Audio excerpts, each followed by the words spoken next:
Nobel Prize Laureates, Excellencies, ladies and gentlemen, good morning, and welcome, warmly welcome to today's Scientific Symposium in honor of the 2022 Nobel Prize Laureates. For those of you watching our live stream, I'm delighted that you are joining us for today's conversation. My name is Ingrid Ask, and I'm the Deputy Ambassador of Sweden to the United States. And I bring greetings to you all from Ambassador Carolyn, who unfortunately could not participate this morning.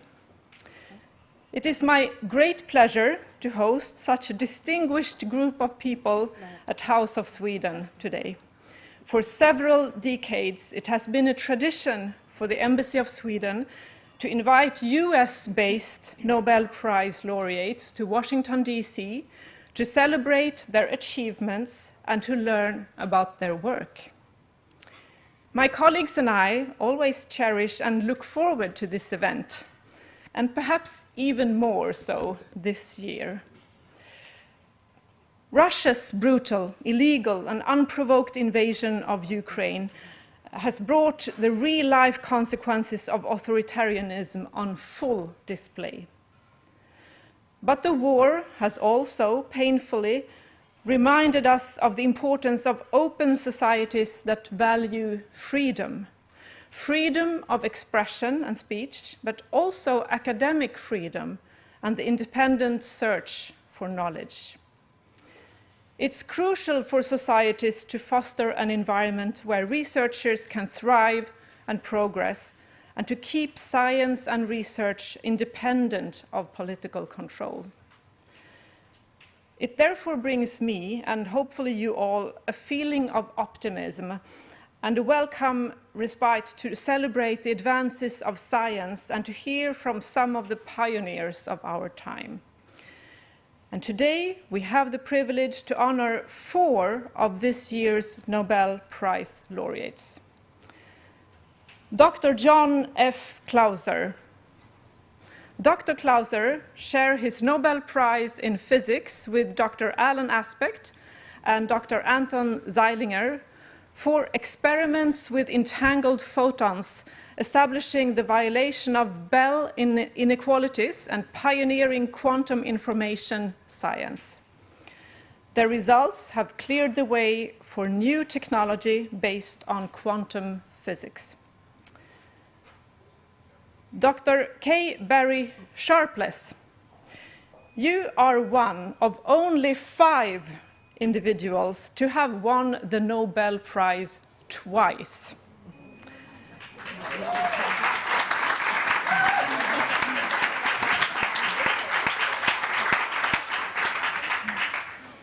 Dr. Sharpless shares his Nobel Prize in Chemistry with Dr. Morten Meldal and Dr. Carolyn R. Bertozzi for the development of click chemistry and bioorthogonal chemistry. Dr. Sharpless and Dr. Meldal laid the foundation for a functional form of chemistry, click chemistry, in which molecular building blocks snap together quickly and efficiently. Dr. Carolyn R. Bertozzi. Dr. Bertozzi coined the term bioorthogonal chemistry for chemical reactions that are compatible with living systems, and she took click chemistry to a new dimension and began using it to map cells. Her work has contributed to more targeted cancer treatments, among many other applications. Dr. Douglas W. Diamond shares the Sveriges Riksbank Prize in Economic Sciences in memory of Alfred Nobel with Dr. Philip H. Dybvig and Dr. Ben S. Bernanke for research on banks and financial crises. They have significantly improved our understanding of the role of banks in the economy and demonstrated the importance of preventing widespread bank collapses. Warm congratulations to all of you. You are now part. Yes.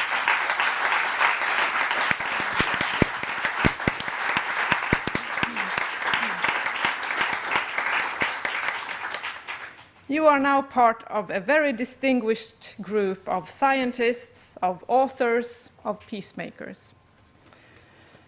When Alfred Nobel signed his last will on November 27, 1895, he dictated that his entire remaining estate be used to endow prizes to those who, during the preceding year, have conferred the greatest benefit to humankind. This remarkable legacy continues to inspire people across the globe and remind us that we can strive to solve even the hardest challenges using creativity, curiosity, and knowledge. I represent a nation that spends more resources on research and development than most others, and that prides itself for encouraging critical thinking from an early age. But during my time as Deputy Ambassador in the United States, I have also witnessed firsthand this country's dedication to science and research. It's no coincidence that the United States has more Nobel Prize laureates than any other country in the world. And I feel privileged to honor the legacy of a true Swedish pioneer and inventor by celebrating our 4 laureates here in Washington, D.C. today. And before I hand it over to our moderator, I'd like to acknowledge our sponsors who have helped make today's event possible. We have AstraZeneca, Ericsson, and SEB. Thank you very much for supporting science and innovation. I also want to acknowledge Dr. Anna Sjöström-Douagi, who is the Nobel Foundation's representative here in Washington, D.C. And finally, a big thank you to the National Academy of Sciences under the leadership of Dr. Marsha McNutt. You are co-hosting today's symposium. And on behalf of all my colleagues at the embassy, thank you so much, Dr. McNutt, and both to you and your team for your outstanding efforts. And now, it is my great pleasure to welcome today's moderator, Dr. Maria Brogren, Science Counselor at the Swedish Embassy, up to the podium. Maria, over to you. Thank you.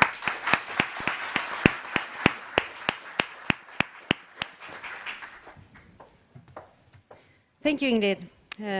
Dear laureates, dear all, once again, warmly welcome to this symposium in honor of Alfred Nobel and this year's Nobel Prize Laureates.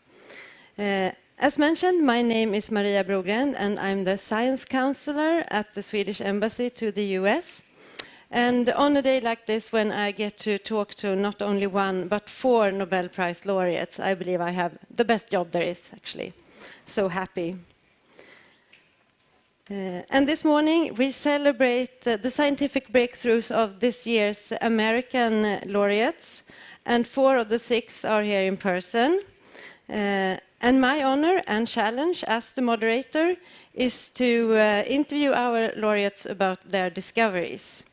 And I'm not an expert in any of the scientific fields that our laureates represent, but I'm eager to learn as much as possible and from as much as possible now when we have this opportunity to have these 4 global champions of their fields with us. And also, I want to try to do this in such a way that you in the audience will learn something too. That's my goal. And after my round of interviews or questions to the laureates, we will invite 2 more panelists, Anna Sjöström-Douagi from the Nobel Foundation and Dr. Marsha McNutt from the National Academies of Science, for a joint discussion together with the laureates on how to pave the way for even more scientific breakthroughs in the future. And in the end of the seminar, I will open up for questions from the audience. But first, to provide us all with a background on why we are here today and what we are celebrating, I would like to introduce Dr. Anna Sjöström-Douagi from the Nobel Foundation, who will give an introduction to the great donor Alfred Nobel and the Nobel Prize. Anna.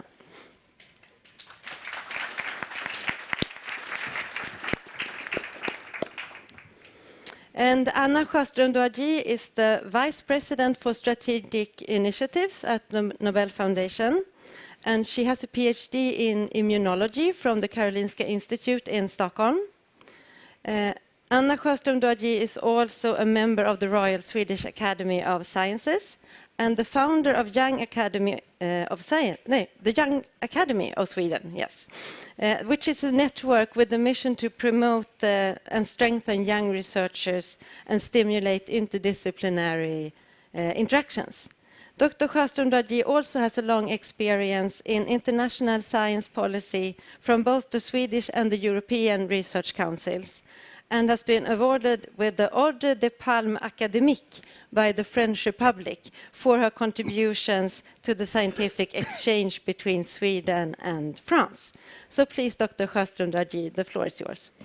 Thank you so much, Maria, and thank you so much for hosting this fantastic seminar today, both to the Swedish Embassy and the National Academy of Sciences. And first of all, of course, a big and a warm congratulations to all of you from me and all my colleagues in Stockholm. We look so much forward to welcome you to Stockholm and seeing you there next week. It will be a week to remember, I hope. So I would like to take this opportunity to tell you a little bit more about the Nobel Prize and Alfred Nobel. And this year is an extraordinary year in the history of the Nobel Prize. Because we did not have a ceremony in Stockholm in 3 years due to the COVID. And this year we will welcome 27 laureates from 2020, 2021 and 2022 to Stockholm to celebrate science, literature and peace efforts. And given the challenges the world faces, it feels especially important to highlight the Alfred's Nobel's idea of international community, respect for knowledge, and the belief in humankind's ability to bring about change. And I just, do I have a picture? Yes. On this picture, I don't know, you don't see it. So it's the picture of the City Hall in Stockholm. It's enlightened by light art work, actually from last year's Physics Prize. And it's a light festival that you will see in Stockholm next year when you come to honor you and the Nobel Prizes on different locations in Stockholm. So I think I will see if it works. Yes. Here we have the reason of the prize. So it's a picture of Alfred Nobel. For the audience you see it, but the laureates don't. So why is there even a prize? Alfred Nobel was born in 1833. He was born in Stockholm and was one of 8 children. His father was a quite famous inventor, but after some failures in Stockholm, he moved to Russia to start over. And Alfred Nobel grew up in a very cosmopolitan environment of St. Petersburg and got his education both at home, but also internationally. For example, he went to Paris to study chemistry, and he went to the US to study technology. In Paris, Alfred met the person who discovered nitroglycerin, Arsenio Sobrero, and he got really fascinated by the capacity of this explosive power, and he wanted to investigate to use it under controlled forms. And that was something he would spend many, many years of his life trying to do. And eventually he succeeded, and it led to the invention of dynamite, as you all know, and it was patented in 1867. He was a very hard worker and built up a worldwide business with 355 patents and got an enormous fortune. And he was very active also here in the US. He spoke 6 languages, traveled constantly, and lived in several countries. And so he strongly believed in internationalization and the globalization. He had a big, big passion for literature and actually had a secret dream of being an author. He had various results where he tried to write some poems and novels, and they were maybe medium, but he had big ambitions, and his library was very, very precious to him. So that is the reason why there is also a literature prize in this portfolio. Unfortunately, Alfred Nobel lived a very lonely life, dedicated to work, and never got married or had any children. However, he fell in love with a woman called Bertha von Suttner, who for a short while worked as his secretary but left him for another man. And this other man was not a mathematician, which I hear is a rumor. So that's why it was not the prize for the mathematician. But that was not the case. But Berta became a great peace activist during that time, and their Alfred Nobel's and Berta's friendship lasted for life. So she was a source of inspiration for the Nobel Peace Prize, a prize that she was awarded in 1905. So then we have the will, as Ingrid mentioned. During his last years, he thought a lot about his legacy.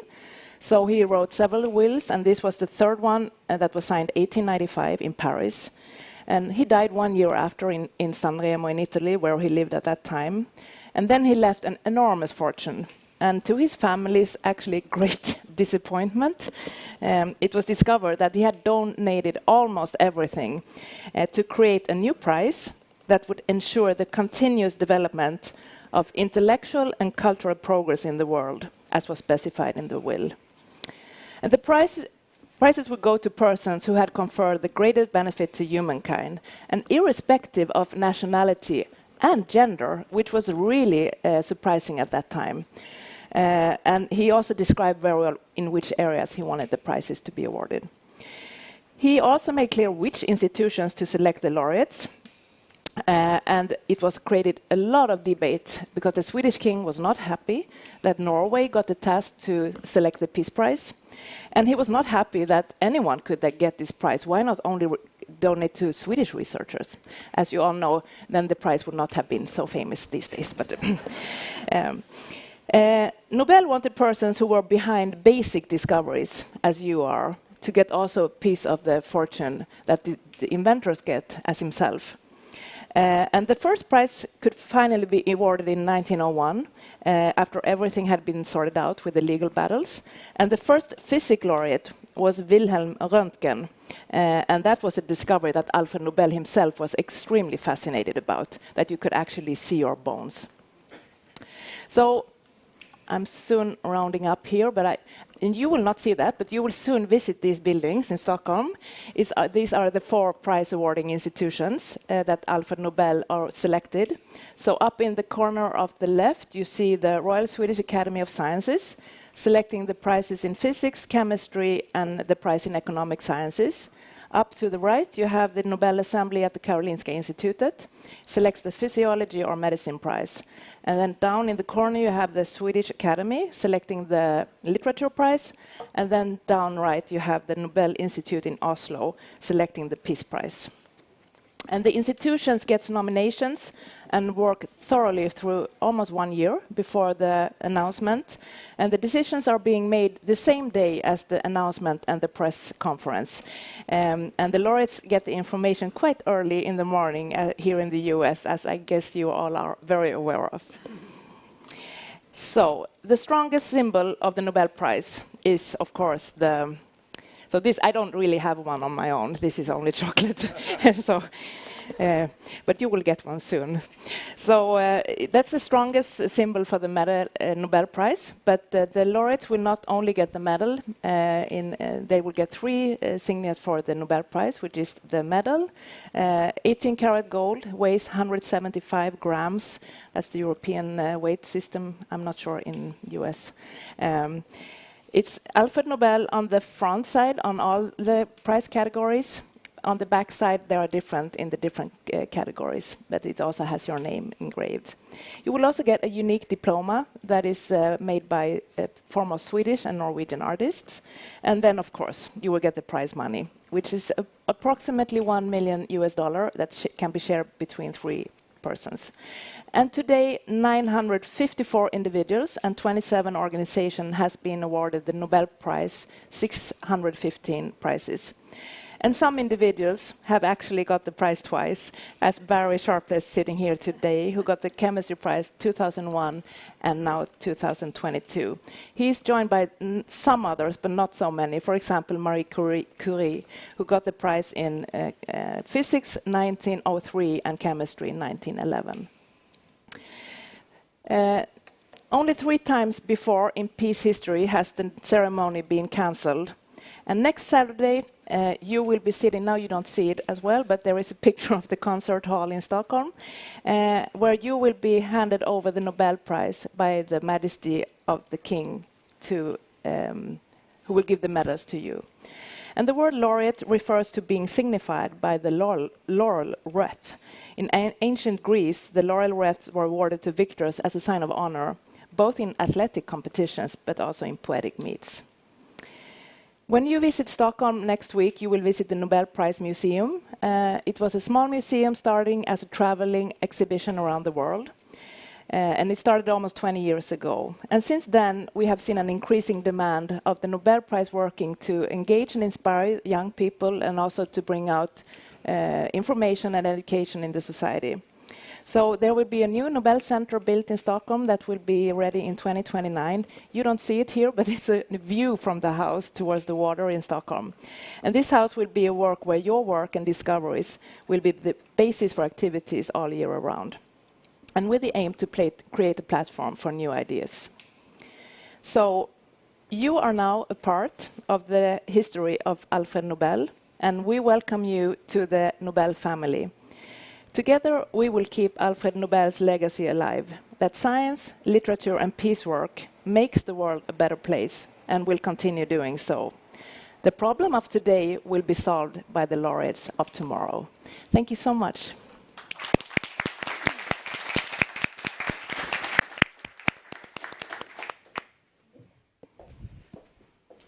Thank you, Dr. Sjöström Doaji. And now let's turn to our laureates, the guests of honor.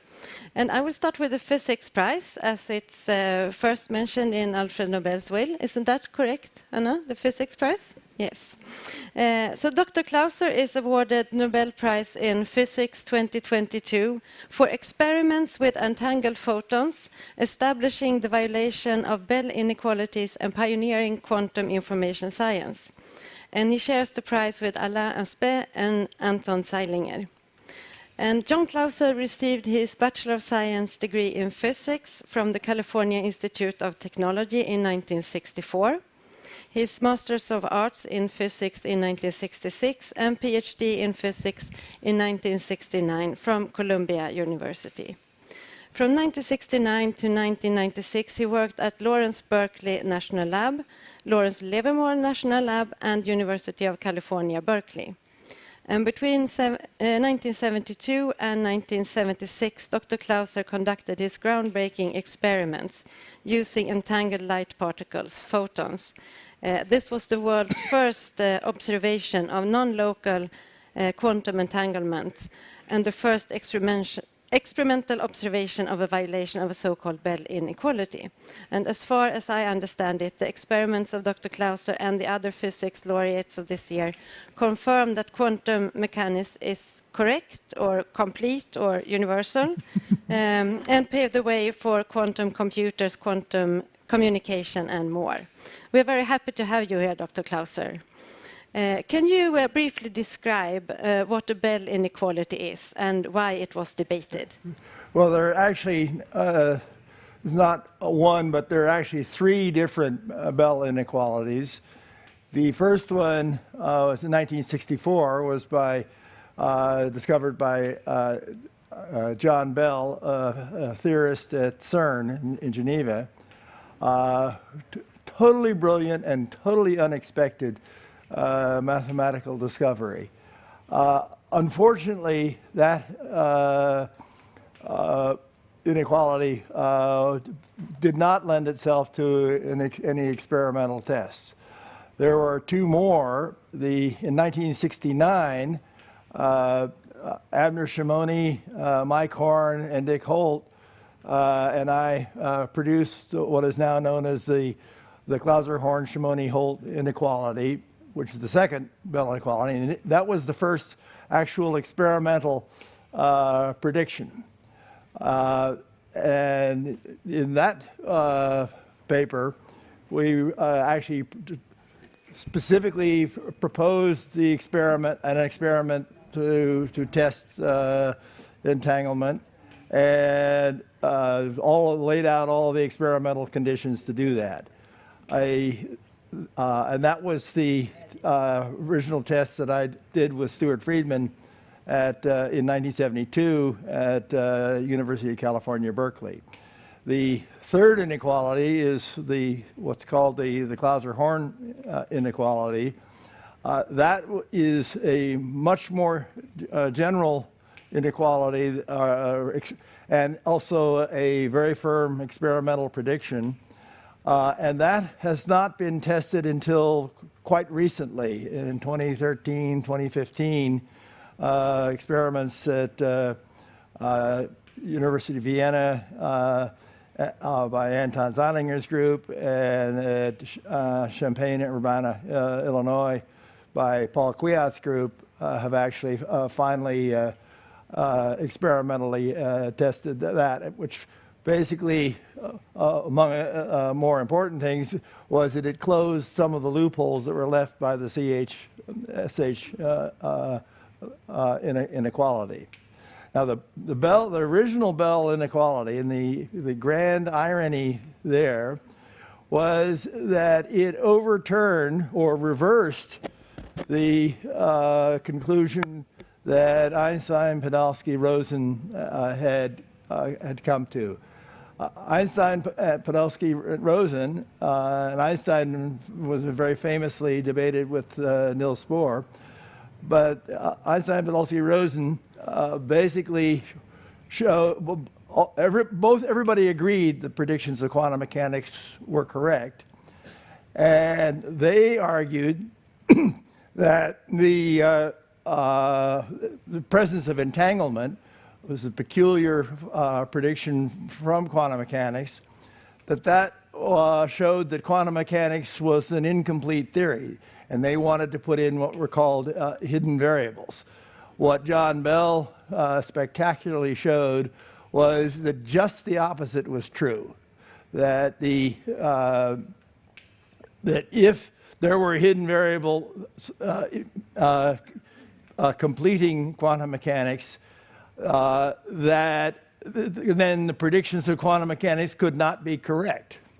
Nobody knew how to test it at the time. When Einstein and Bohr were debating it, and in fact, no one seemed to notice the fact that Einstein's whole legacy was riding on Bell's theorem back in '64, and so nobody seemed to care much about it until 1969, when my colleagues and I discovered or figured out that an experiment could and should be done. So you first formulated this inequality and then set out an experiment to... Yes, that was 69. That was while I was still a graduate student at Columbia. Worked on the CH-SH inequality, and then I went to Berkeley and worked with Stu Friedman, where we actually performed the experiment. It was not an easy experiment to do, much more difficult than we had anticipated, especially since nobody had ever done this before. And also because we really didn't have any money. It was all totally bootlegged. Everybody was telling us, well, you're just going to get the predictions of quantum mechanics. Everybody knows that. Why waste the money which could otherwise be spent doing some real physics? But nonetheless, we persevered. And then, curiously, Dick Hold, who was working at Harvard doing a competing experiment.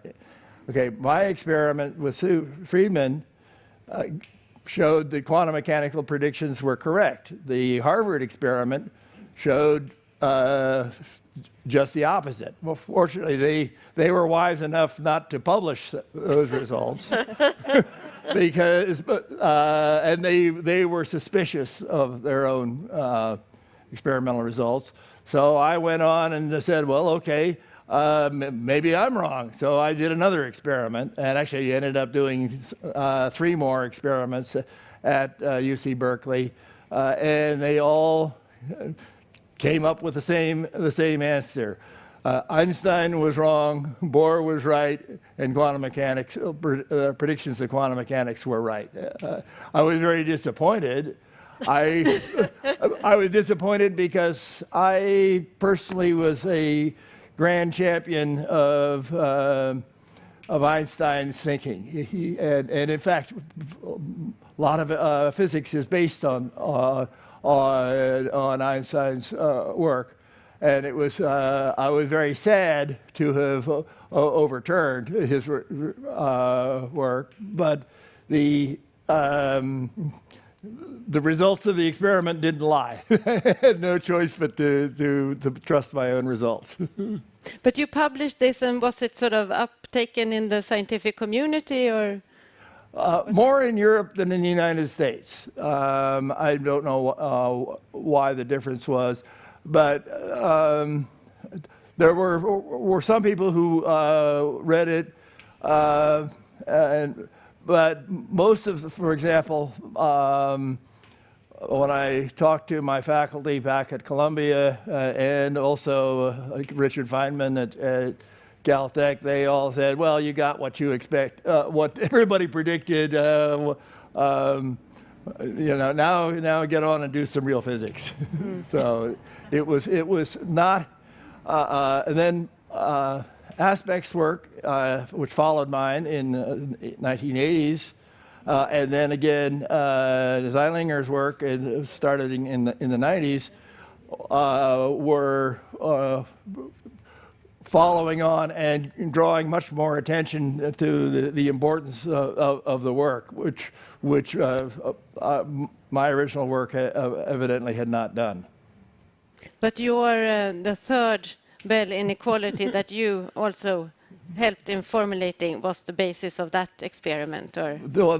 The CH, Clauser-Horn inequality, which we published in 1974, Mike Horn and I were trying to understand what did these experiments actually show. They showed a lot more than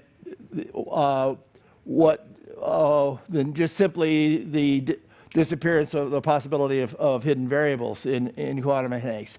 They addressed the basic objectivity of nature itself.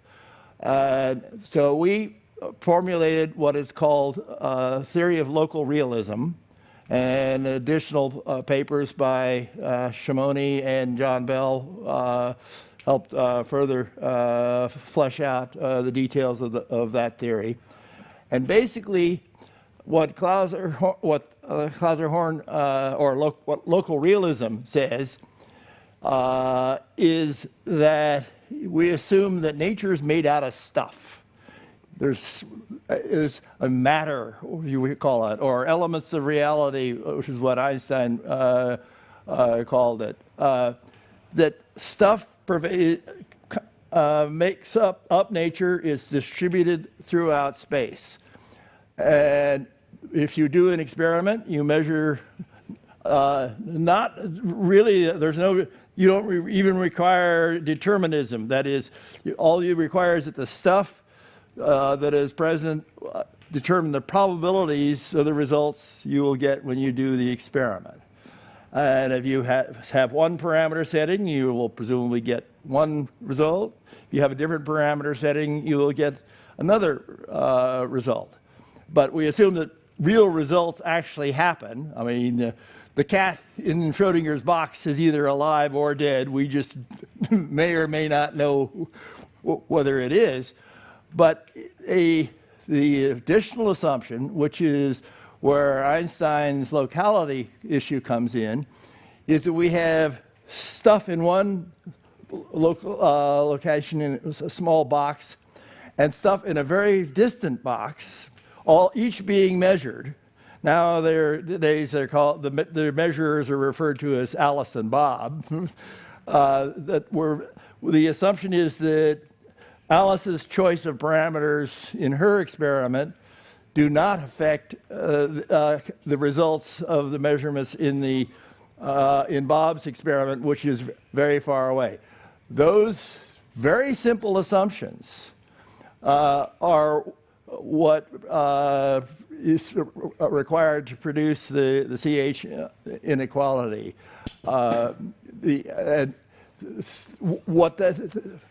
What the experiments now show is that even though that very simple situation is what we would like nature to be, it seems very reasonable and hard to deny.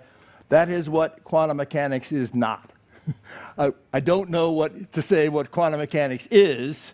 That all one has there is one can calculate things. One calculates that entanglement will be present, that the two separated boxes, their results will be correlated. How that occurs, I haven't the foggiest. Ah. Thank you. Thank you. Thank you so much. Thank you, Dr. Klauser. So now we will focus on the chemistry prize. And Professor Carolyn Bertozzi and Professor Barry Sharpless are awarded the Nobel Prize in Chemistry in 2022 for the development of click chemistry and bioorthogonal chemistry. And they share the prize with the Danish chemist Morten Meldal. And Carolyn Bertozzi graduated from Harvard in 1988 with a degree in chemistry and received her PhD in chemistry from UC Berkeley in 1993. And she did her postdoc at UC San Francisco and joined the UC Berkeley faculty in 1996. Bertozzi is now the Ann T. and Robert M. Bass professor at Stanford, and she also holds a position at Howard Hughes Medical Institute. In 1999, Dr. Bertozzi founded the field of bioorthogonal chemistry and coined the term in a publication in 2003, if I understood it correctly. And bioorthogonal chemistry are reactions that can take place inside living organisms without disrupting the normal chemistry of the cells. And these reactions are now used to improve the effectiveness of cancer pharmaceuticals, among other things. And Bertozzi was also a pioneer in utilizing so-called click chemistry in living organisms. And many technologies from the Bertozzi lab at Stanford have been adapted for commercial use, and Dr. Bertozzi is the co-founder of several spin-off companies. Carl Barry Sharpless earned his PhD in organic chemistry from Stanford University in 1968. He stayed at Stanford for his postdoc, working on organometallic chemistry. Inorganic chemistry, is that the same thing? No. Only one kind of chemistry, I'm sorry. I don't believe in these names of chemistry. Okay. So yeah. Dr. Sharpless spent a couple of years at Harvard before becoming a professor at MIT. Then he got a professorship at Stanford and then at MIT again. Then he decided to settle down in California, where he's now affiliated to Scripps Research Institute. Dr. Sharpless coined the term click chemistry in 1998, and in the following years he developed a set of powerful, very reliable, selective reactions for the rapid synthesis of new compounds. Dr. Sharpless has been awarded the Nobel Prize in Chemistry once before, as we heard. That was in 2001, and this makes him one of only 5 scientists ever who have gotten 2 Nobel Prizes. Dr. Sharpless and Dr. Bertozzi, I must confess that I have been struggling to figure out the sort of chronological order of your discoveries. But I think that it would make sense to start with Dr. Sharpless, as the term click chemistry seems to have been coined by you approximately 1 year before. Dr. Bertozzi coined the term bioorthogonal chemistry, but I can have been mistaken here. But anyhow, Dr. Sharpless, could you briefly describe to us what click chemistry is? Yeah, I should. Well, my wife you should know that she came up with that name, and that was because I had a name. Had been in England for a year on sabbatical, or what was it? Anyway, the idea of neat, I thought it was neat. You just put things together and they click, they go together, and no solvent, no nothing. You can have air in there, but and that didn't work out because neat means cute in the United States. And cute couldn't be the name of a phenomenon. So then Jan said, well, how about click? And Hartmut Kolb is here, and he's one of the founders of click chemistry with me from the beginning, back there. Yeah, Hartmut. So well, basically, Hartmut and I really worked better than any pair of people ever worked better on the earth, because he knew everything, and he can get closure on things, and I just always leave things open at the end. And I guess I'm happy with not knowing what the ultimate answer will be, but having to refine things to be workable and make sense.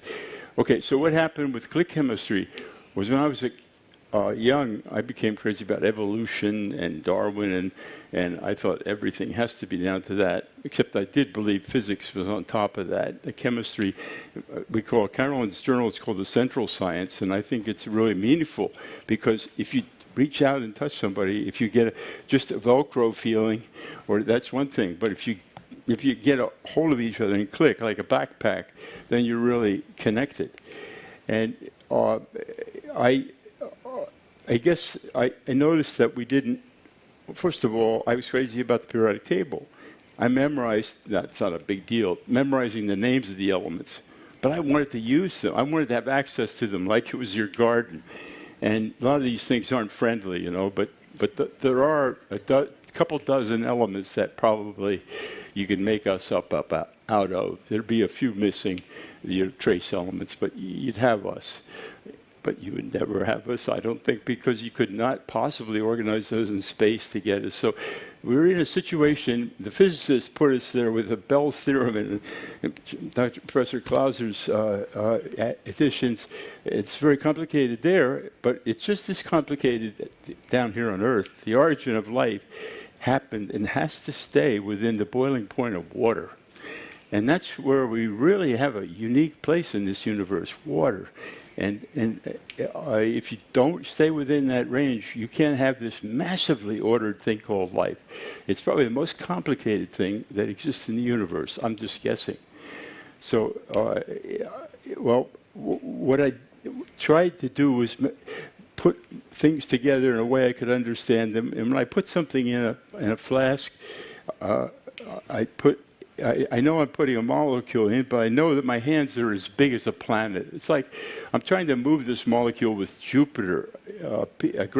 My hands are like Jupiter to a grain of sand, and there's no connection at all. It's just, it's the Ludwig Boltzmann's statistical mechanics. We can just, it's sort of similar to quantum mechanics. You only know things by the average of a group, a flock of things. You can only talk about that. Well, I'm smart enough to know that I didn't understand molecules, and I knew you certainly can't think like a molecule, but I had to try to think like a molecule. Because I was worried as a child. I had a lot of worries. And one of my relatives said to me, Barry, I said, Aunt Nora said, why do you worry so much? Aunt Nora, I have to worry. And it was that kind of a situation. But what I could say about how I got to was thinking, if I put some molecule in there, and Hartmut Kolb is the same way. I mean, we put things in, there has to be a reason for them to be there in terms of what we understand about reactivity. And that reason can be, and it also has a reason for not be there. In so many reactions, I can look at hundreds of reactions in a few hours, and I can see things that have nothing to do with the reaction, but they're in there. People are not worried about this kind of way of vetting things. So eventually, I got down, acids are bad for certain molecules, bases. Water is just awful for the beginning of organic chemistry. So we had to flame our glassware as if we were trying to prepare a surface that was clean enough for a deep vacuum in space and get the water off of it. Well, here we are on a planet. When you look around, if you look back from the space shuttles going out, that beautiful blue marble, nothing like that ever happened before. in a single picture, I think. And that, if you trying to do life chemistry, and you'd be in real desperate trouble. It needs water. It's underwater. Life is all underwater. The tardigrade that goes through outer space, like a Hitchhiker's Guide to the Galaxy, when they jump through the vacuum and the whales out there. The tardigrade it looks very dry. It looks crisp, but there'll be a surface of water on that animal that it's hunkered down on that water. You have to swim through that water to get to life. There is no such thing as dry life. Period. That's my belief. And so how can we possibly do chemistry where we're worried about water or air, for that matter, dioxygen? We just can't. And not in a way that can be really relied on. And Carolyn and I know we share feelings like that. And the idea that you have a place where you can count on a reaction not to be tinkered with by other things, that would be water and air included, and yet you can count on the reaction. That's bioorthogonal is difficult because most chemistry is designed to be sensitive to acid and base, and that we misunderstood life in that respect. So life has top-down control, and she got this closure, and everything is self-referential, and everything she's doing is a medley of which comes out to be what it is. When it gets to the bottom and the waste goes out and the energy's been dissipated and we can move our arms and our heads are hot. You should all know that we're dissipating energy at a pretty high rate in order to be alive. That's the entropy law coming in, and the entropy law is something which is a mystical thing too for many scientists. But so, Dr. Sharpless, did you go about then and find some specific reactions that fulfilled? Okay, what I'm trying to say now is that I came across a lot of reactions we developed, but they were often acid-base reactions. The titanium epoxidation, which won the Nobel Prize, first Nobel Prize, that's not a click reaction. That reaction, if you get water on it, you sneeze on it, it's finished. And when you have something like that, you realize life is out here bare to the world. So our reactions that we can use, these little blocks, the blocks have Carolyn's like an azide or an acetylene. And by the way, we didn't have any perfect reactions when we started click chemistry. We were just idealizing this. We need better reactions, and we need to be able to say it's going to work. Well, now we found by accident the copper reaction. Meldal found it too in Denmark, and that's why we're sharing that prize. And we both developed it. It'll go in blood. It'll go in vinegar. It'll go in caustic. It doesn't care what it's going in. It's not. I call it alien. I know I always said that's a mistake. It doesn't make any sense. I think Hartmouth and I agree. That term is okay. But what I would say is the periodic table, I would look at it always as a possibility for using as a catalyst usually. We usually use, but then it was metals. It was always metals. But now I'm stuck back with sulfur, fluorine, phosphorus, silicon, and they're big players on this earth. They're the biggest numbers on the earth. Silicon and oxygen and hydrogen. They overwhelm other numbers. And so it's not surprising that we have, okay, I'm trying to talk about too many things, but that's the way my mind works. And my mind is definitely messed up that way. But one thing I can tell you about is that I cannot get ready. I don't mind reading forever about theories and things, but personally, if there's a chance for an experiment, if I have to get ready for that experiment and apply to Congress for something that I can't afford, hell, it's never going to get done by me because I'm impatient. So I'm always trying to think, what's the easiest path? And so the easiest path led me to the chemistry that cannot be interfered with. And I wanted reactions, and I would usually go down the same night and try one of these reactions myself in the old days, and it wouldn't work. That's great. I can go home now and sleep. I have to kill it. Yeah. The idea is you don't get anywhere in my world if you aren't instinctively set to kill your idea as fast as you can. That's strange, right? Thank you, Dr. Sharpless. So thank you. Thank you. I mean, that's it sounds mean, it sounds ugly, but you think about it. Who is the great a man who a doctor. He said, no matter how much you love your idea and think it's the most wonderful thing or whatever, you have to realize that there's no reason whatsoever for that to be true. That's our problem. We fall in love with our own children, our ideas, and you've just got to learn what? Chamberlain and John Platt. But Chamberlain was a genius. 1890, he wrote this article about the problem of affection for your own ideas. And let's face it, that's going to be a big one, because Feynman, too, said, we must try above all else not to fool ourselves, and you are the easiest person to fool. And that's a really big problem, and it exists everywhere, in this stage, in the room, everywhere. So I guess what I'm saying is the reactions, I'm looking for more perfect reactions, because if we can make those work, and we've got a new one that makes a polymer, and this polymer does weird things in physics, and I think I can talk about it today, or I won't talk about it, but it came from the side completely, because I'm a chemist and I try to do biology with chemistry. You and I look at biology and chemistry. But no, this thing, whatever it is, comes from his world, but it doesn't relate. I asked him about it last night. It doesn't relate exactly to what he would be thinking, but it relates to a phenomenon that's at a distance, and it affects how lightning strikes or doesn't strike. And how the hell this could be from some sulfur polymer, you have to wonder. And that's the kind of thing you can have if you're just curious, and you get the luck of somebody you're with or you know who can test these ideas. My biggest problem for the future is screening. If people are going to tell us that their stuff is important, how long can we have a right to say it's important if we don't screen it? To see if it's a better lubricant, a better drug, a better insulator, capacitor, things like that. And so I'm just seeing the future as needing curiosity about the periodic table. That's where I can put the parts together. I know this guy's going to go like this if he sees one of these coming. So in other words, I know that's going to be bad news. I can't let it go by. It won't fly by. It will be nailed.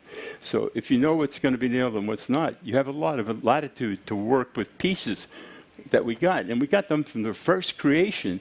That was, I don't know the Big Bang, but the first creation was the suns that were at millions of degrees, and they've cooked up the whole periodic table while they're exploding and everything. And then that's what we work with. That's our substrate. We come down here on Earth, and we've got well, it's very calm and nice, and it's liquid water range.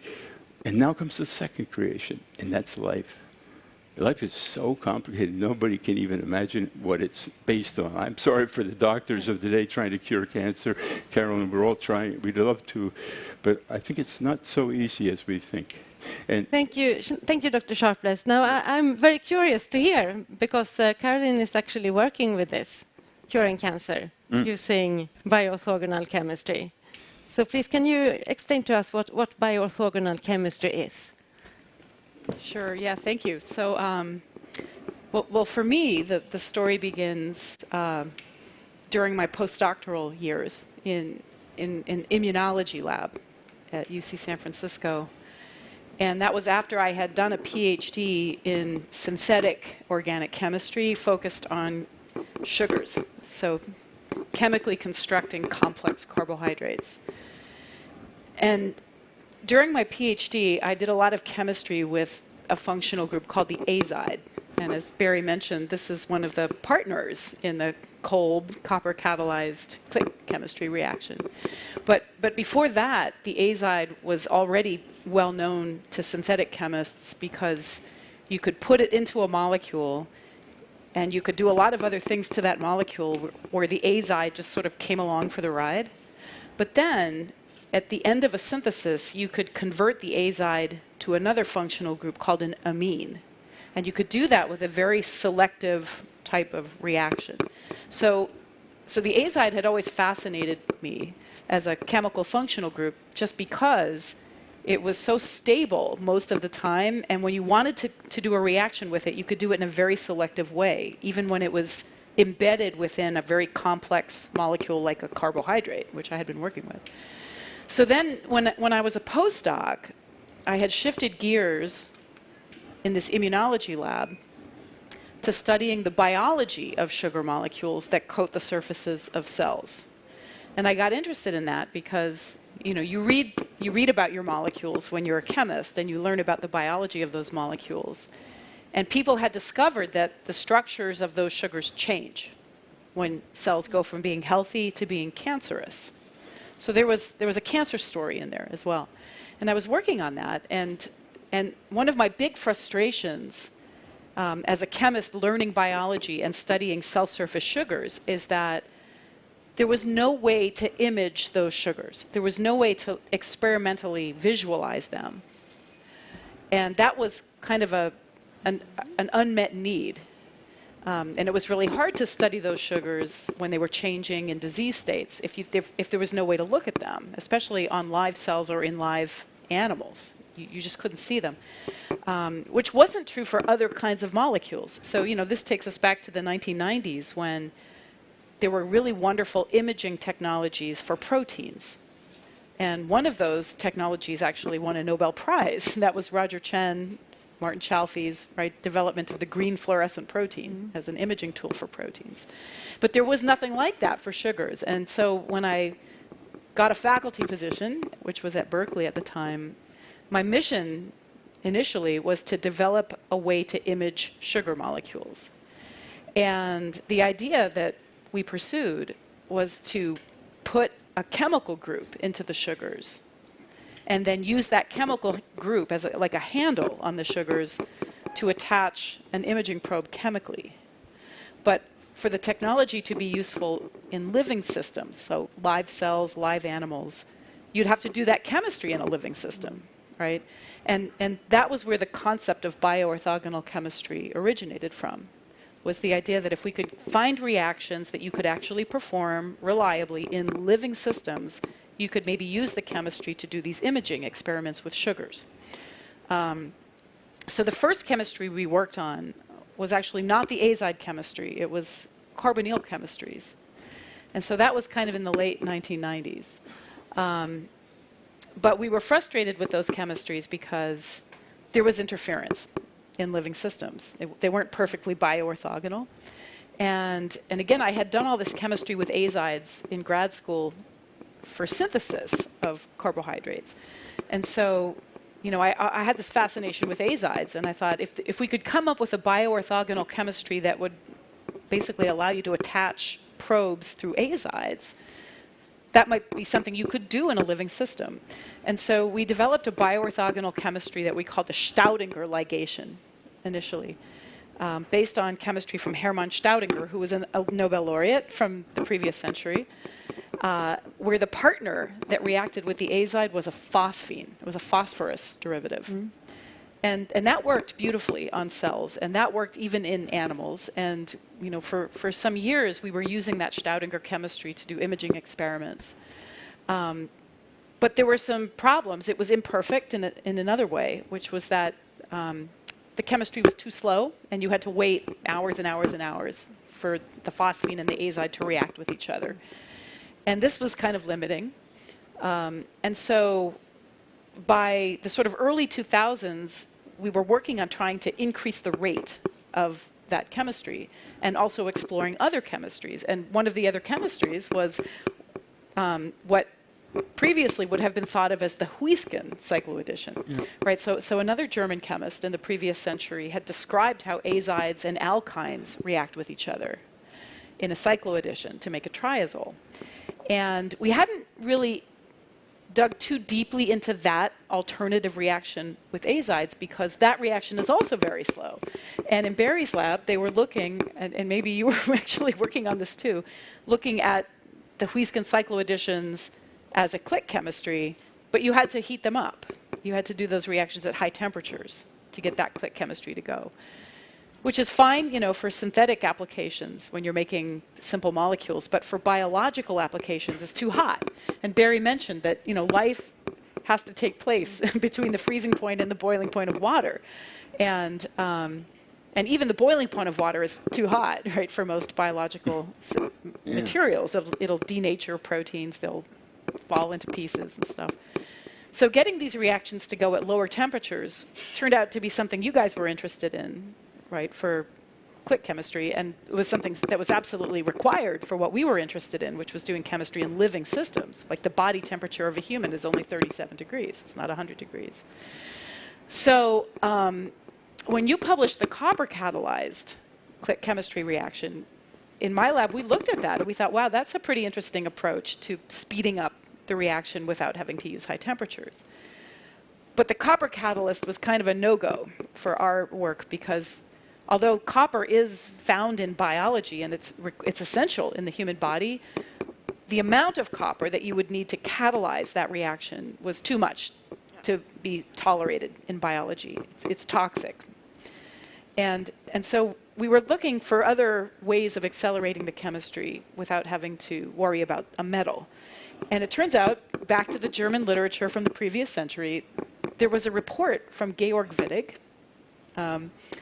on the reaction of an alkyne that is in a ring system, and in particular in an 8-membered ring, which is the shape of a stop sign. So when an alkyne is in a stop sign, it turns out to be much more reactive because of a phenomenon called ring strain. And we read that paper. It was sort of buried in the forgotten literature, in the 1960s, and thought it would be worth investigating those alkynes in rings, a cyclooctine, it's called, as a reactant with an azide that might go fast, a reaction that would go fast, but without copper. And that turned out to work. And then we spent some years optimizing the structures of those cyclooctines. But nowadays, people might think of that cyclooctine reaction with the azide as a sort of copper-free click chemistry, which I can now credit your wife for. I realize. Didn't know that story. And so that copper-free click chemistry turned out to have the speed that made it a lot more useful for imaging applications. And that's the story. Thank you, Carolyn. I mean, time really flies here, so I think we actually have to move over to the economic prize now. But we can come back to chemistry in the questions later.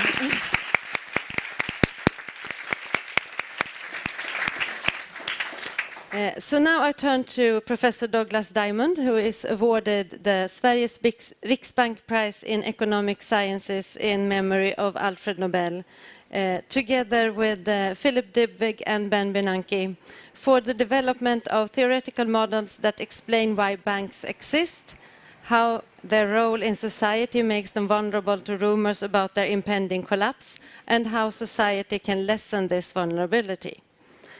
Douglas Diamond earned a bachelor's degree in economics from Brown University in 1975, and master's and a PhD in economics from Yale in 1980.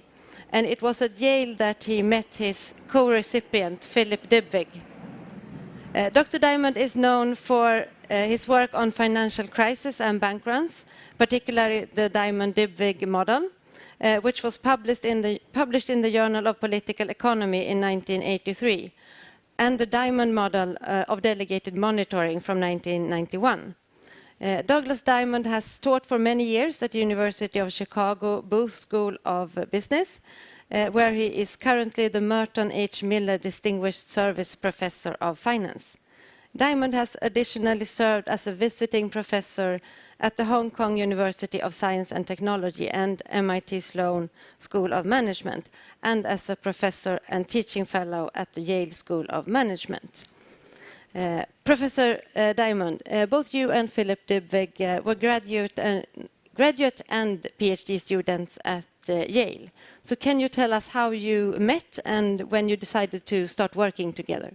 Sure. I was a PhD student at Yale and got interested in money and banking in my first 2 years in graduate school.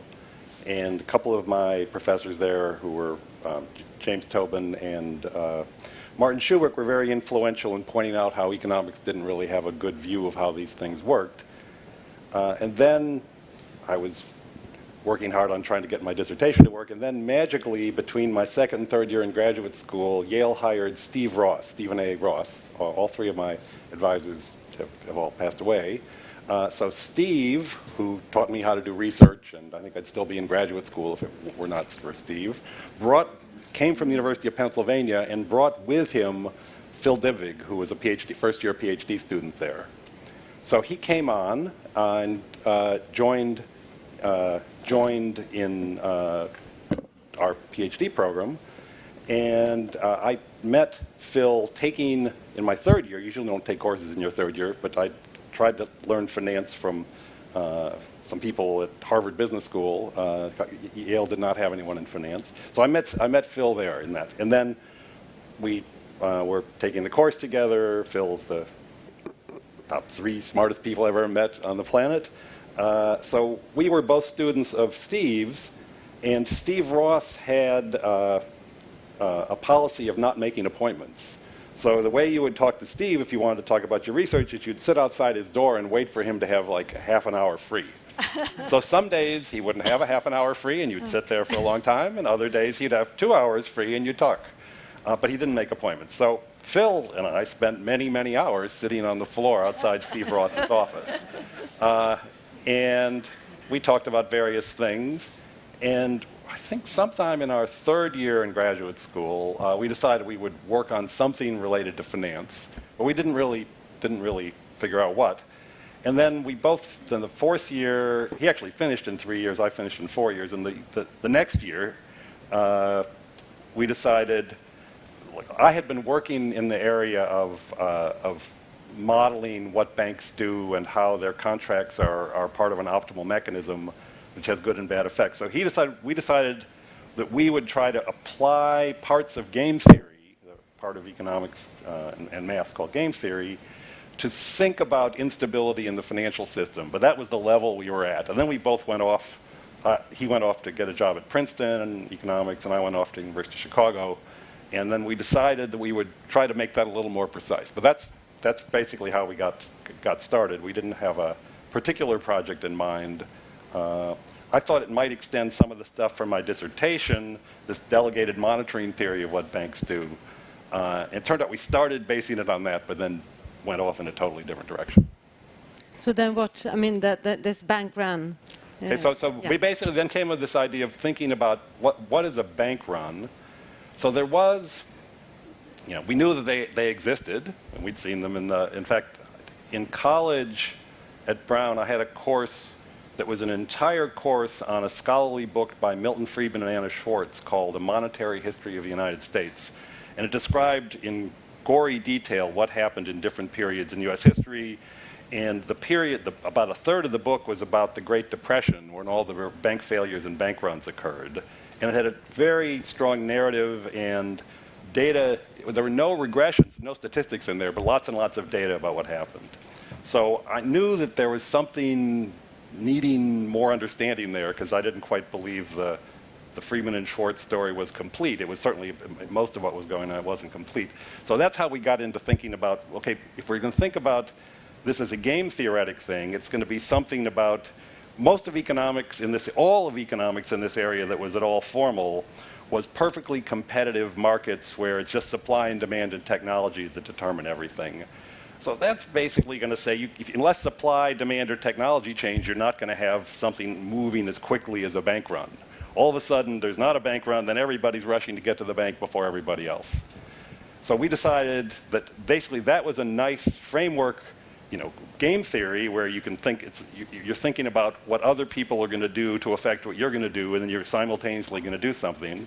That's Nash equilibrium, non-cooperative Nash equilibrium. It was a good way to think about instability. So we sat down to figure out how could we best capture that as a game. And then over time, we evolved to make it more and more precise and simple at the same time. And we ended up with something where banks write contracts which allow households, investors, to do something they couldn't do if they held the bank's assets directly. If they held the bank's underlying loans, the loans would be somehow much less liquid, a small loss for early withdrawal, than if they held the bank's deposits.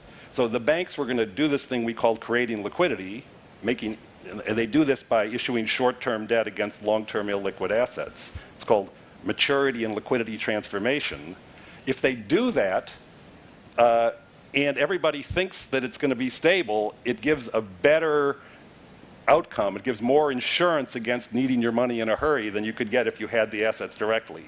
So this is a theory of why it pays to have an intermediary, a bank in the middle between holding the loans and investing in the deposits.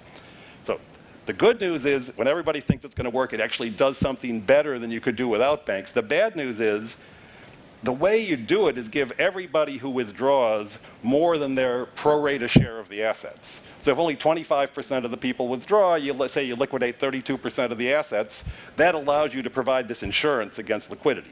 But let's say 100% of the people withdraw. You can't liquidate 130% of the assets. So if everybody thinks everybody else is going to get out, then everybody is going to try to get out, and that's a self-fulfilling prophecy. So it's basically, bank runs are a self-fulfilling prophecy, but the point of our model was you shouldn't say, this is bad, let's just stop banks, or let's not let banks create liquid assets, because if you could get it so the stability stays, you don't have the run, then you can do better than you can do without banks. And it's almost impossible to have this liquidity be created without having the threat of runs. And the almost impossible is because we write some very fancy contracts that may include the government in the way that the contracts are written. You can actually get the best of both worlds. So was that a suggestion from you to have this sort of federal or bank guarantee, or did you just sort of present these are the facts? Okay, so ours was a theoretical model. So we just heard about it's important to take empirical test. So I'll tell you the following. So the first time, I'll answer your question about deposit insurance. I got to get to it. The first time we presented this paper, actually at the University of Pennsylvania, someone in the audience said, "This is all well and good. This should be in the economic history seminar because we figured out how to deal with financial crises in the developed economies a long time ago." So that, and then as you've read any of the newspapers since, say, 1984, we have a financial crisis in developed economies every 4 or 5 years. So that was just wrong. And the fact that financial crises could still happen was a bit of a puzzle because we did have federal deposit insurance. So we weren't trying to predict that the federal deposit insurance was there. It came in the 1930s in response to the bank runs. And it was supposed to be that the Federal Reserve System was supposed to prevent bank runs. The other way you can prevent a bank run, if everybody wants their money out, instead of selling off the assets, you could borrow money from the central bank. That's called lender of last resort. That's the other way to stop bank runs, besides deposit insurance.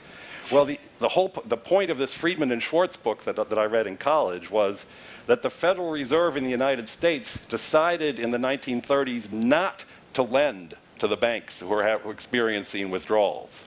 So if the federal, and Friedman and Schwartz basically argue that we would not have had a Great Depression in the United States if the Federal Reserve had just done its job. It would have been a good depression, but not a Great Depression. And in fact, Ben Bernanke, who was in Milton Friedman, used to work. I actually didn't overlap with Milton Friedman. I missed him by a year and a half at the University of Chicago. Even though I'm sort of not in the sort of Chicago school of sort of libertarian type economics, I love the University of Chicago. So Milton Friedman, that Friedman and Schwartz book was very important. It got me interested in this thing. The first book I ever read, actually in high school about economics, was a book called Capitalism and Freedom by Milton Friedman. And it's sort of, you can't have one without the other, because if the people will eventually overthrow authoritarian rule if they get things are going well enough. China's the most counter example that's been around, but we'll see on China. So I was very indebted to Milton Friedman. So we had this, on Milton Friedman's 90th birthday, the University of Chicago invited him back. And then Ben was there and basically got up and said, I'm not speaking officially on behalf of the Federal Reserve because I shouldn't, but in behalf of my role in the Federal Reserve, he was a governor, not the chair at the time. He says, I admit it, we did it, it was our fault, we won't do it again. Okay, so that was very nice. So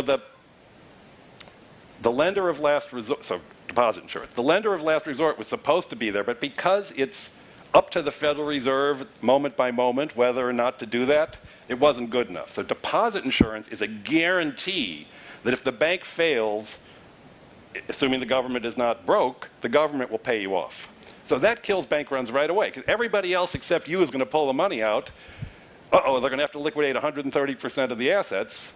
Well, that's not going to happen, because they're going to say, no, you liquidate a certain number of assets, and the rest of the money, the government pays it off. So then if everybody thinks everybody else is going to get out, only the people who really need their money get out. So deposit insurance was there. We tried to explain, so we have a slightly subtle explanation. The first thing is banks are important. You can't do this without banks. 2, without the government, they're sort of unstable. 3, the government has an unusual role. The government has deep pockets because they can tax other people. They have deep pockets because they can pick other people's pockets. And that wasn't sort of, the government is sort of the risk bearer of last resort rather than the lender of last resort. And that's a different view of government than most of the other ones that are around in economics. So that was our view on deposit insurance, and that was our contribution to thinking about why deposit insurance may be a natural thing for governments to provide. And if you see around the world, when there have been financial crises in countries that didn't have deposit insurance, they would introduce it during the crisis to stop the run. And then they realized if everybody thinks they're going to introduce it during a crisis, they'd better regulate the banks in advance, because they're giving like a sort of a guaranteed bailout. So you better make sure, look, if you're going to get a guaranteed bailout, we're going to limit the types of risks you can take. So I think people agree that deposit insurance is agreed as one of the things that governments really should provide, but they combined with their central banks have to have some decent supervision and regulation to make it work well. Thank you. And just one last question, because then I want to invite the rest of our panel. But this with government guarantees, is that sort of widespread now in the world? How many? Yes, it's very, very widespread. Like, for example, there was a big financial crisis in East Asia in the late 1980s. None of those countries had deposit insurance, and now they all do. And then basically changing in the European Union, there's now a harmonization of deposit. It's still country by country that does the deposit insurance, but there's now there's harmonization of the way deposit insurance works in the different countries. It's at a much higher level number of euros than it was before. So I mean, deposit insurance can cause problems because it's sort of a guaranteed bailout. But it's a fine-tuning of bailing out for stability versus giving bad incentives. Thank you. Yeah.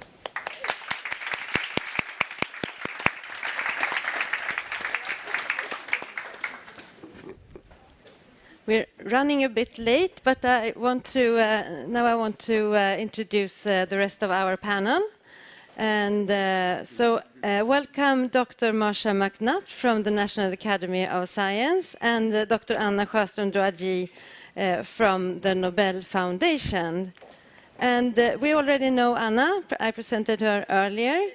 And I think that most of you also know Dr. Marsha McNutt, our 6th panelist. She is the 22nd president of the U.S. National Academy of Sciences and the first woman to be elected to lead the Academy. And she holds a PhD in Earth Sciences from Scripps Institution of Oceanography. So now we have 6 doctors here on the stage, or 7, me included, which I'm very happy, but I don't sort of belong to this distinguished crew here. And McNutt has also been the director of the United States Geological Survey. And in these times, now we're talking about elements, the periodic table, and we're talking about critical and rare earth elements that are needed for the green transition and so on. So it's really important, physics, chemistry, and geology. And I also want to mention one more that is not on the academic scale, but Dr. McNutt is also trained in underwater demolition and explosives handling, together with the Navy SEALs, and I think that's really impressive. So, but now we'll turn to research and science. And today and on December 10th in Stockholm, we will celebrate discoveries that in most cases were made decades ago and that already have had great impact on science and society. But how do we create the best possible preconditions for future breakthrough discoveries? That is what I would like to discuss with our panel. And I propose that we now focus on two aspects that are important enablers for high quality and impactful research, namely how to attract more and more diverse students to research, and how to safeguard and increase international collaboration. And when it comes to the attractiveness of science and research, I'd like to start by asking you a personal question, and that is, what attracted you into science or research? Who would like to start? I can start, because it's always the last person to speak, and my mouth is working here. So I actually, in high school, I decided definitively that I was going to become a molecular biologist, in part in the sort of, I graduated from high school in 1971, so it was sort of the post-Sputnik period where there was a lot of work on getting good science, and particularly science, but also somewhat math curricula into high school. So I was able to take sort of an advanced biology course that I was actually the only student in, that we did. There was the biological sciences curriculum study, had an advanced biology course that was all experimental based. And you just do a whole series of experiments, and then you try to figure out what they meant. And I was very interested in like the human genome that was not mapped out yet. So I thought this was the thing to do. And so that made me, so I was 10th grade, 11th grade, I think I decided I wanted to do something in science. For sure it was going to be, it could have been chemistry, it could have been molecular biology. So then I went to college and I took some chemistry courses that were at the sufficiently low level that they were more in the learning what people learned in the past and memorizing that. That was not my long suit. So, and I learned, I was more interested in the biology side, which was very, at that point, was not very theoretical. So I was interested in sort of theory. So I took this organic chemistry course my freshman year, and then boom, I dropped it, and then I needed a whole 2 weeks in. So I took an economics course, intermediate microeconomics, and so then I switched over. Well, then I said, this is too easy. I can't do this for a living. Then there's something called comparative advantage in economics that says that's a good thing if it's easy rather than a bad thing. So that's how actually I got into economics the second semester freshman year, but because I was for sure, it's one reason I went to Brown, they had a lot of undergraduate research, for sure I was going to be a molecular biologist. So. Yeah, so that's a sudden turn, yes. I think maybe I made the wrong choice now that I can see what people do in this field. But. So my story is very different. I started out in junior high and high school having to write so many term papers that I thought, I want to be a scientist. Then I don't have to write term papers. So I took every science course my school offered, every math course my school offered. And so then just the question was, what kind of scientist would I be? And when I majored in physics in college, and when I was about to graduate, my advisor said, well, you should go to graduate school. And he said, but don't go to graduate school in physics. He said, right now, hot fields are nuclear physics, high energy physics, astrophysics, but they require such large teams of people and such expensive equipment that you will be stuck in the et als for a long time. And he gave me a Scientific American article that was the first paper written for a popular audience on plate tectonics, which was a brand new theory at the time. And I thought, wow, I can get in on the ground floor of a scientific revolution. And when I got to college, or when I got to graduate school at Scripps, I realized that there was no history of literature that I had to absorb because everything was brand new. There were no papers that were relevant because they were all written within a theory that had been discarded. My first oceanographic expeditions I went on were led by graduate students because of exactly what you said about the faculty not being able to throw away their old ideas and embrace the new. And so it was magical. Thank you. And Dr. Klauser, since you're in physics, do you want to explain how you started your career? Yeah, defend being a physicist. Well, I think there's no question that my desire to become a scientist was instilled to me at a very early age by my father, who was also a scientist.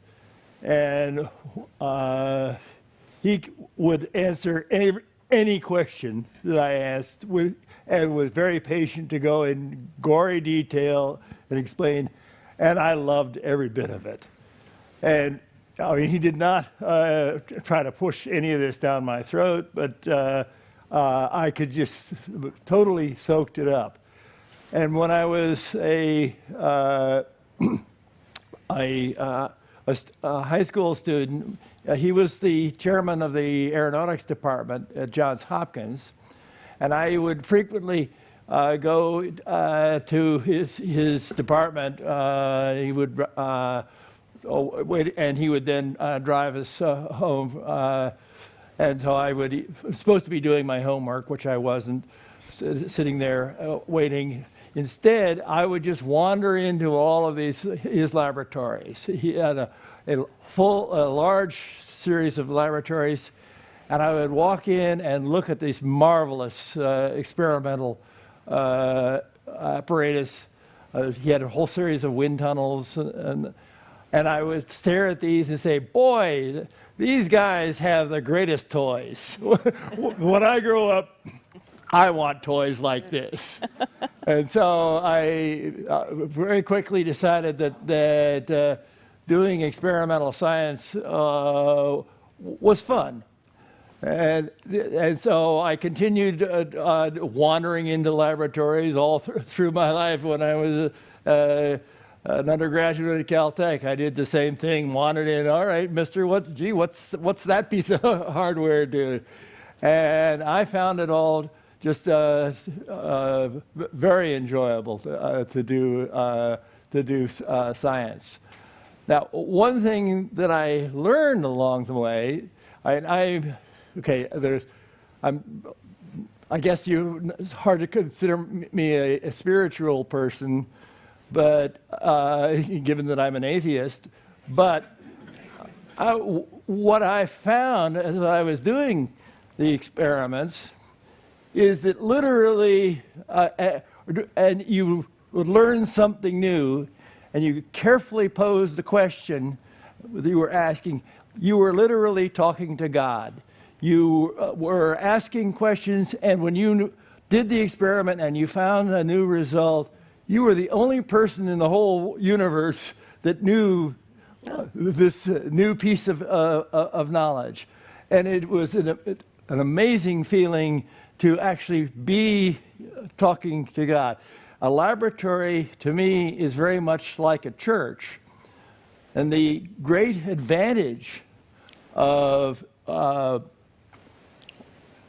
viewing this as a church is that if I go into my laboratory and I ask God a question, I will get the answer. And if someone else goes into another church and asks the same question, that scientist will also get the same answer.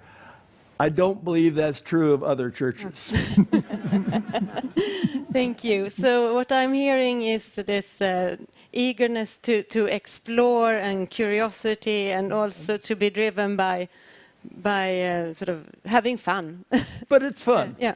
But also, how do, I mean, some of you were lucky to have parents that were academics and access to labs and so on. But how do we sort of open this up for young students that might not have parents that are academics? How can we, have you any ideas on how we can sort of make science more accessible? Well, one way I can answer that is I came up in our conversation yesterday with President Biden, that during my early years, we had the experience of Sputnik. And all of a sudden, the United States recognized that it had a deficient education system, especially in science, technology, engineering, and mathematics. And there was a massive program by the government at that point. And I was suggesting to President Biden, and he firmly agreed, that we now need in the United States a similar program like we had in the Sputnik career. I've certainly profited by that greatly in my early years. Thank you. And Anna? No, I really think that, like all of you now, and exactly what you said, Professor Klauser, this thing that experimental work is so much fun, it's creative, it's free, it's a lot of international collaborations, and this feeling of you are the only person in the world who actually knows something new, it's addictive. And it's a fantastic feeling. And if more young people hear this from people like you, because now you have a voice to influence and to inspire, I think it's really important for the young people today to understand how this works, and that the career of a scientific career is not sitting alone, thinking, working. It's really talking, interacting, being together, creating, having a lot of fun. So I think really, your voices are so important. I'm not so sure that no? we know. We think we're the only ones who know something. I mean, that part is hard for me to believe. I mean, that comes from some projection inside your brain. But absolutely. I mean, I for one was I'm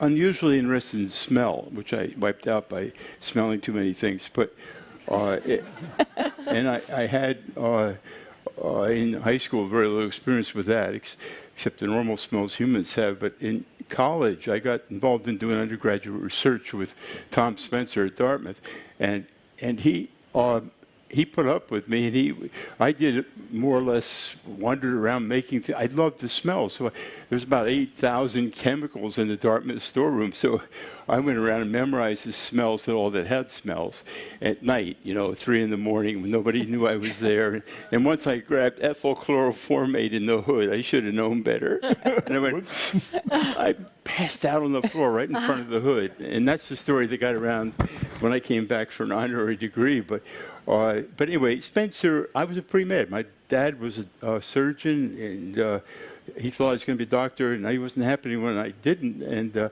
I was going to Harvard Medical School, and it was my spring of my final year, and suddenly Tom Spencer said, you really like research, right? Why don't you consider research in chemistry? And I said, well, it'd be fun, I think. And he said, well, I can fix it. I know you haven't applied. So he called Van Tamelen at Stanford, and I was signed, sealed, and delivered like that. And the day, and the students come and they take our blood pressure, and I mean, it's unbelievable compared to those days. Okay, but here's the thing. You had trouble, Professor Diamond, with all these pictures of structures. Yep. Well, people like Hartmut and my father had a real photographic memory. Mm-hmm. everything. Colon's coming on the Grey's Anatomy. He was tested because they thought he was cheating. And I have a photographic memory almost. And so all those structures would stick. And so that part was easy. And the thing that got me through chemistry faster than anybody, I didn't have to take a spectroscopy test or something. I smelled the thing. I mean, give me a break. I can go 3 times as fast, even though I break and drop things. Hartmut can attest that I still can go pretty fast in my youth. So I think the passion for and smell is a really emotional passion anyway. And when it comes to smells like your grandmother's basement, where you either were very happy or you were very unhappy. But that smell brings you there instantly, and I love that part of physiology, the animals. But we, as animals, we are instinctively curious too, and we're looking for things. That's why I think of myself as an animal, looking for things that are important. Thank you. Marsha? So I agree that Nobel laureates have an incredible podium for encouraging young people to go into science. But young people are also very influenced by media. And that's why the National Academy has a partnership with Hollywood to try to get more diverse science characters into Hollywood scripts and into television shows, and to try to portray real scientists, not the fictionalized genius that no one can talk to. And so we've done a number of consults on movies like Interstellar or Black Panther, trying to show that science is not the purview of only the solitary genius who tends to be white and male working alone, that there's actually many routes to scientific achievement. Thank you. Carolyn, I would like to give you the last word now on this panel before we open up for questions. So I'm just curious how you work at your lab, because you are recruiting people, I guess, to your lab. How do you have any diversity strategy, or how do you work? Yes, I mean, I've always, this has been a very important mission statement of mine, which is to have a lab that reflects what I think of as a world driven by social justice, and a world that creates opportunity for people so that they can realize their potential, regardless of whatever privilege they may or may not have had, right, before I was able to encounter them. And so for me, I think I've been most successful in achieving diversity along the vector of gender balance, which has become easier over time because there are now more women who are participating in science from the undergraduate and PhD level at least. Where I have struggled is to achieve better diversity in terms of self-identified ethnicity and racial identification. And there, of course, you can track in the US, our sordid past of racism, which has really affected people's access. So it's not lost on me that I have had a lot of privilege myself, because I came from a family where my father was an academic scientist. He was a nuclear physicist at MIT. But you don't have to go very far back in my own family history to see how privilege enabled my dad and his siblings to be educated here in the United States and basically come out from an upbringing of very deep poverty. They were born to Italian immigrants who were uneducated, and he grew up on a farm, essentially. And during the Great Depression, they lost their house. His father was unemployed because of an accident, and his mother tried to support her family with 5 children and an injured husband. And so, he has stories from his upbringing where the only thing that saved them was that his mother understood the value of education in the United States. So they went from deep poverty to having advanced degrees, and he got a full scholarship to MIT as an undergrad. And then he got his PhD from MIT, and then he joined the faculty at MIT and had a whole life at the university. And so in my family, the university was the church. Right, that's how you lifted yourself out from poverty. And that enabled him, to raise a family, to own property, have a house, and have a middle-class lifestyle, which his parents didn't. But had I been born into a black family, none of that would have been possible, because all of the government benefits that sustained his family through the Great Depression, and then all the education that he had access to, and even the property that he purchased to raise his family in a home, none of that would have been available to a black family at that time. So it's not lost on me that I am a product of the privilege of being born into a white family at a time when I had access to an education, and was even able to become a chemist at a time when 10 years earlier a woman who was white wouldn't even have had that privilege, right? And so the question now for me is, what can I do to pay that privilege forward and to create opportunities for younger scientists who didn't have the luxuries that I had? And I think that should be that's a career goal of mine. Thank you so much. I think that's a message for all of us. And a responsibility.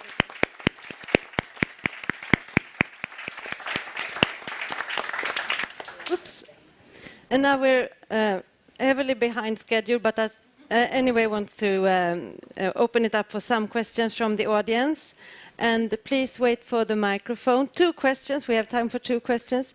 Wait for the microphone and, a short question so that we will also have time for the answers. So who wants to go first? Professor Diamond, some of us got our first impressions of bank runs through that Jimmy Stewart film, It's a Wonderful Life. And I wondered, did that film make an impression on you? And how does the media cover economics and things like bank runs, in your opinion? So I don't remember when I saw the Jimmy Stewart film. I will say when I teach MBA students, when I do bank runs, I start with that. So, and that is very good about your money's in Joe's house, the money's not in a vault, blah, blah, blah. Then they has to get people to calm down. So that's sort of the point of our model. We have a slight improvement in our model over Jimmy Stewart. So Jimmy Stewart's model, if there was a model there, is there's not enough money in the vaults. That banks and bank runs are about commercial banks and currency. So our point, Diamond is it's about short-term debt. It can be an institution that doesn't give you the right to currency. It could be Lehman Brothers. It could be a money market mutual fund. So we all understood that there could be bank runs. The old model was not enough currency in the vault, fractional reserves. That is certainly a cause of bank runs. It's much more general, and you have to look in different areas. In the post-Lehman period, partly because the Federal Reserve, because of Ben Bernanke, and the Treasury were pretty good in explaining why they thought the financial crisis was occurring as it was. I think the media actually did reasonably well, certainly by a month after Lehman. After the early stages about Lehman, they didn't know. They thought the whole world was coming to an end, which hopefully it didn't. I think we're still here. So I think the media is actually okay on this, partly because it's sort of hard to guess it's sufficiently complicated that the wrong narrative, there's not an obvious wrong narrative that they tend to. I mean, the closest wrong narrative is that the banks were going to fail anyway, and the government is just doing the bailout. There is some of the media, like after the Dodd-Frank Act was passed, that was a little bit of the media, that financial crises are caused by anticipated government bailouts. So that's like dog bites man or something, or man bites dog. I don't know which one it is. People disagree on which is the right one and which is the wrong one between those two. Thank you. Hello, I'm a professor of molecular biology and surgery and happen to be the dean of the medical school at Howard, so I appreciate those comments. I wanted to ask the chemists when you were making your hypothesis about the orthogonal structure, how did you get from there to cancer, and how did you make that connection? That might be a long question. For me? Yes. Thank you. So the connection there was that it had been described since the late 1960s that the structures of sugars on cancer cells are different from the structures on normal healthy cells. But the way that had been characterized was to take tissue from surgery from a patient with a tumor, and then grind it up into bits and pieces and go through this laborious process of trying to figure out the differences in these structures. And our goal initially was to be able to see the difference in the structures without taking the tissue out of the body during surgery and grinding it up into bits and pieces. We thought it would be better if you could see the changes in those structures non-invasively in a person, like, for example, in an X-ray scan or in an MRI scan, something that you could use to detect the cancer and visualize the cancer. So that was kind of the beginning of it. And then the bioorthogonal chemistry turned out to be an enabling tool so that we could chemically tag those sugars in live animals and see the changes in the cancer non-invasively in vivo through molecular imaging. But then the chemistry turned out to be so useful for all kinds of applications outside of what our initial goal was, that it kind of went viral, right? And so now lots of people in the world use these chemistries for all kinds of applications. But that was kind of the ground zero application. Thank you, Carolyn. And now I have actually promised one more question, and that has to be 10-second questions and 20-second answer. Sure. Thank you. Sophia Garikiragi with the American Chemical Society. My question is, as researchers and scientists, what responsibility do we have in the effective communication of science, not just the science, especially in this age of fake news? And I would love to hear from Marcia and Carolyn, if you don't mind. Sure, I can jump in. First of all, if you make a scientific discovery and don't communicate it, why did you bother? Why did you bother? I mean, there was no point. So communication is very, very important. But of course, we're really good at communicating to other scientists. What we don't spend so much time honing are skills to communicate to non-scientists. And it's the non-scientists that pay the taxes which support our science. It is politicians who, in this country, are mostly lawyers or businessmen who don't speak science, and if we don't communicate to them, why would we be surprised if they aren't supportive of science?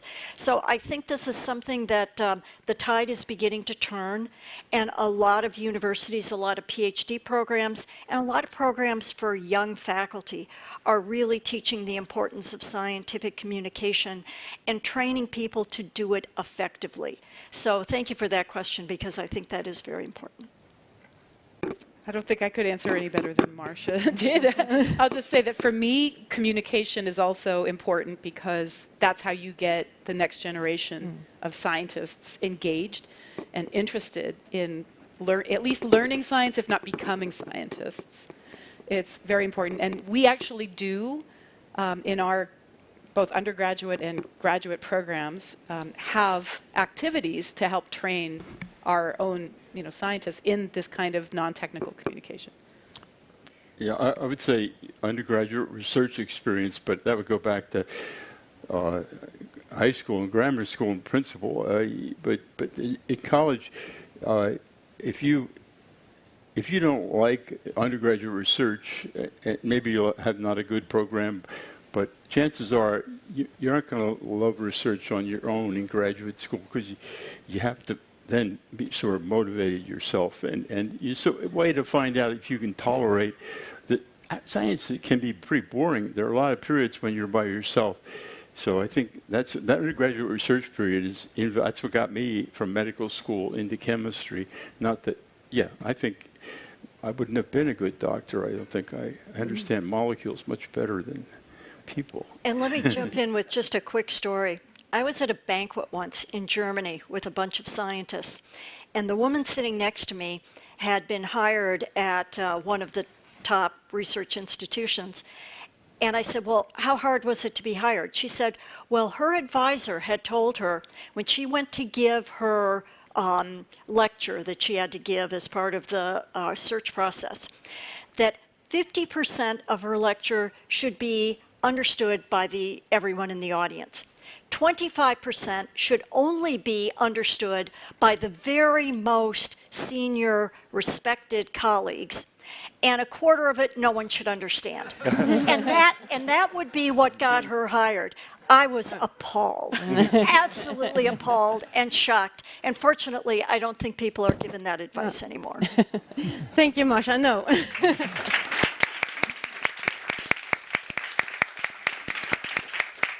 No, we don't recommend that. And so now I've been trying to try to convey your knowledge to the audience, and I hope I've really learned a lot. I hope that you have done so as well. And I want to thank everyone for you to sticking with us, although we are a bit over time here. And thank you so much to Dr. Marsha McNutt and Dr. Anna Georgi for joining us for the panel discussion. And thank you to Dr. Klause, Dr. Bertozzi, Dr. Sharpless, and Dr. Diamond.